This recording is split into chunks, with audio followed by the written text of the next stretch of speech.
Welcome back to the Adonai animation gameplay workshop class. Today we're looking at line traces, sphere traces, and adding and applying damage from the player character's sword to the enemy. So first things first, let's look at what line traces are.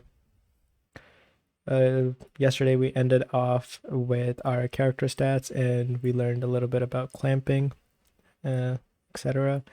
And inside the actor components, I have made some changes in the sense that I changed the variable name from character health to character current health. Okay, so the first thing we want to do is look at what a line trace is, right? We've looked at this before, so there are multiple types of line traces that you can do, but the most common one that is used is line trace for object. And then similar to this, there's also a sphere trace for objects.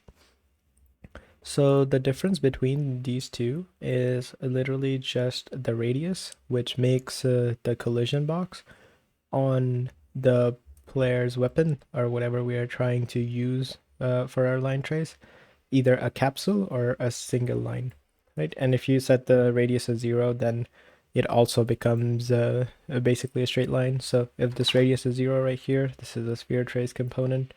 If I play, you will be able to see that the sword itself only has red lines, right? It's just a line trace, basically. Okay.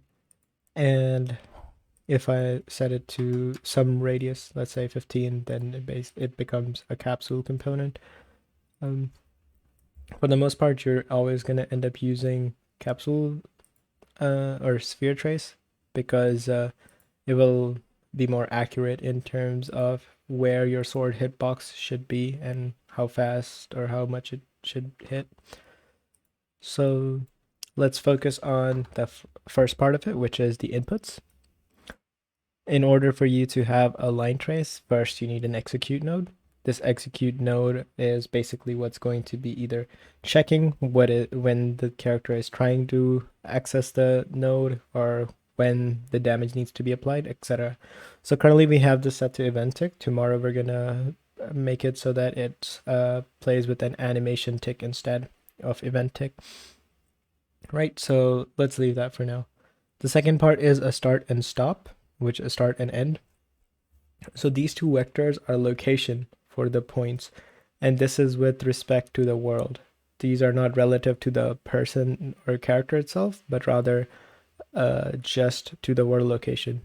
So previously we created these two static mesh objects, which are basically just points that tell us where our endpoints for our blade is. Right, so the top and the bottom of it. And we just drag those onto the event graph and we use the function get world location. So you can see there's multiple things, rotation, scale, transform, location. If you get transform, you can also split it into the location part and do it that way. But we just need the world location for now. So we got the top location and the bottom location. So our sphere trace is basically drawing a line between the top and the bottom part. Okay, and finally, the various we already talked about, object type. This is, we're here just making an array so we can have different things as a drop-down menu. To have this as, you can also just have it as its own variable and then plug that in. It's just an enum. But yeah, anyway, so currently we're trying to make it work with the bonds, which means it is trying to find other characters or other NPCs which it can attack. If we set it to world dynamic, then it would be all the dynamic objects. If we set it to physics bodies, then it will try to do it for physics bodies, etc., etc. Right? Actors to ignore just in case you want something not to be damageable. So you can go ahead and make an array for this too. And then here you can plug in every single actor reference that you want, which you want to ignore or something. The draw debug type, this is only for visualizing where your hitbox are. So I have mine set to for duration and draw time is 1. So for the entirety of 1 second, it's going to show the trace. And then there's also trace color and then trace hit color. Basically, these define what the debug is going to show. So how this is showing red, and green if it's actually going to hit something. So you can change those based per your convenience, or in case you are colorblind between red and green and you want to switch it to blue. Okay, so that is our basic setup for the inputs for a sphere trace or a line trace, right? Make sure that the radius is set to 15 or higher or lower based on your capsule component. Let's go to the second part of it, which is the output. So the first thing we need to know is that this output is a struct. A struct is basically a type of data form structure which holds multiple values within it. We have previously looked at something like this. For instance, I think it was called transform. Right? So whenever we have something like a transform, we can split that struct. We literally did it over there. And then it can split it into all smaller pieces. And then you can combine them back to be a bigger thing. So this out hit itself is a structure, and it has these many things inside it. So instead of it just being split over there, you can use something called break. So break basically opens up the structure and then make reconstructs the structure. So if I can search for make hit result, then it would be basically the opposite of this. Right? It's the exact same thing as the left side, except this is in order to make the structure instead of breaking it. Okay, so there's multiple things here. The one that we're going to be looking at today is hit actor. What this does is it finds which actor the line trace or the sphere trace went through. So if it went through an NPC, then it's going to find the actor name for that, and then it's going to do that. So if you want to do a print string, let me do it somewhere over here. Sure, print string, right? And then just put it on there. So any and all characters, even if they can take damage or not, anytime our sword will touch them, it should give us the name on the very top left, right? You see in the debug, Sun Wukong player character. If I go here, touch this character, third person character, so it gives us the name for it, which basically means that it's a reference to the actor, and then we can have the second part of the function go on that side. All right, the other part is return value. This is true or false.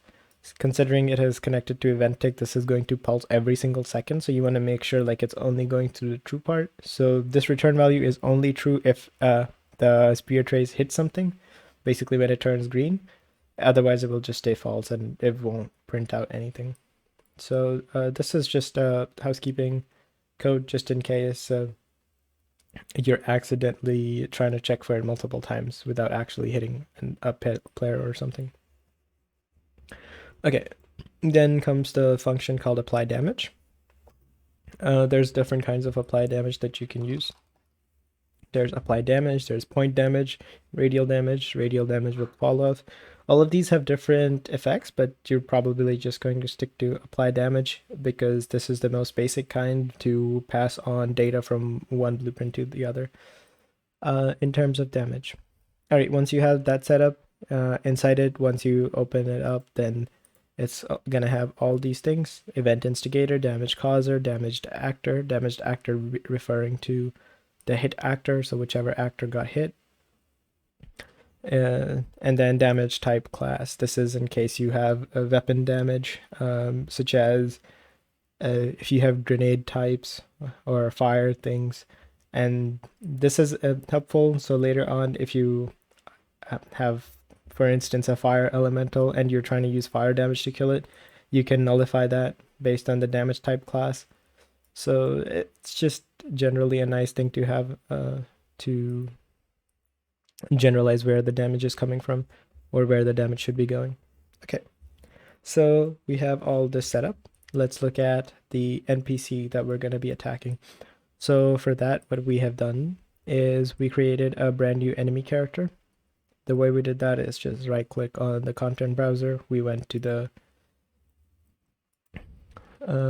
blueprints, blueprint class, and then we just selected this character, right? It's the default character and it comes with the ability to move around and everything. So once you open it, it's not going to have any of the code. It's not going to have this character mesh or anything. It's just going to be blank. Like it's going to be just blank. So the first thing you want to do here is you want to find a skeleton for it, right? Any skeleton you want to use. If you want to use female character skeleton, you can. If you want to use male character skeleton, you can. Okay. I also went ahead and made a material for it, right? It's just a deeper colored red. And the way I made the material is by just duplicating the previous one I had that I was using and then just changing the base color on it. So this was the previous material we had. I just went to body color and then I changed the color to red instead. Okay. And since we've applied that, then we can also put in an animation on it. So like you can put an idle animation, or if you want to have it just T-pose for now, then that's fine too. Okay. So now that we have our character set up here, what we need to do is we need to make it so that it interacts with our weapon damage, right? So for that, you want to use something known as an event any damage. Right, event any damage. What this does is anytime a player takes damage from this particular node, apply damage, it runs this execute node. So basically, this is similar to a custom function. You know how a custom function has a call and then an actual event. So the call part is for the apply damage over here, and then the event part is the event any damage. So this one goes into this, and the way the reference works is the damage actor, it's checking for the hit actor. So whichever actor it touched, it's going to go to apply damage, and then it's going to go to the event any damage. All right. So now that you have event damage set, you can have a print string over here, and then for now, let's just do that. Okay. There's going to be a print string, and then it's just going to tell us the value that is being applied, right? It's just going to constantly say 25 as soon as I touch the sword on this particular character, right? So as you can see, it's basically telling us that this event tick is applying this apply damage to the hit actor, this hit actor being this particular character, and then it's going through the print string. Okay. So let's make it a little more complicated by adding things onto this character. So earlier we made a character component, right? We made a character stats prat, which has the current health, max health, attack speed, and this is the variable. And this is a variable. This variable is an actor component. So we are basically just adding that component here. So we just do character stat prat. And once you have that, you can initialize it the same way you initialized your own player health, because this character is going to have a similar kind of health, right? You set the max health, you set the current health, and then you have character stats as the main reference for it. So you just drag and drop character stat and then set max health, and then you set the current health. Okay, you plug those in, you plug that in, and then that goes into the event begin player. Okay, so this will set you up with your basic stats where like your 200 is the enemy's health and enemy's max health and the current health for the enemy. As whenever the event starts, whenever the gameplay starts, it's also going to be 200. And then what we're doing here is for event any damage, it's setting the current health by getting the current health. So this character stats, it gets the character current health minus, this is the minus node for float, and it's subtracting the damage from it. So it gets the current health, subtracts the damage that is coming from the base damage from the event tick here, this base damage right here, 25. And it's setting that as the current health and making sure that all the character stat prat targets are fine. Okay. So this is just going to lower its health down. So this is all the code you need for taking damage, but if you want to make it do something, so currently I have it set so if the health reaches below 0, then once it reaches below 0, then this branch will turn true and it will play the death animation. And then you have a delay here, but then you could have a destroy actor. Let me just set this to like, I don't know, 5 seconds. So after 5 seconds, since the target is self, it's just going to destroy this actor by itself. So let's go ahead and play. So what it should do is, as soon as I do enough damage to it, it will die. Right, it's dead, and then it will destroy itself after 5 seconds. So, all right, there's that character down, and then it will destroy itself after some time. Okay, so this is a way of how we can apply damage from one particular blueprint to another particular blueprint, while both of them use the same kind of actor component for health and for max health, and how the base damage is going. Here you have the base damage, but you can also have multipliers here based on if the enemy is taking more damage, if the enemy is taking less damage, things like that. The damage causer here is the actor object reference, so and that damage type. So here you can basically use, I think, a select node. If my mouse would move, there you go. Select. If I do the select, and then you can have something like this, and or wait, no. I don't know where I'm going with this honestly, but this is more for if you have a branch, so this is going to be equal to object, right? And then here the damage type, you can have whatever you want. So for instance, if the damage type here, you wanted it to be BP environmental damage, then you would set this branch to also match environmental damage.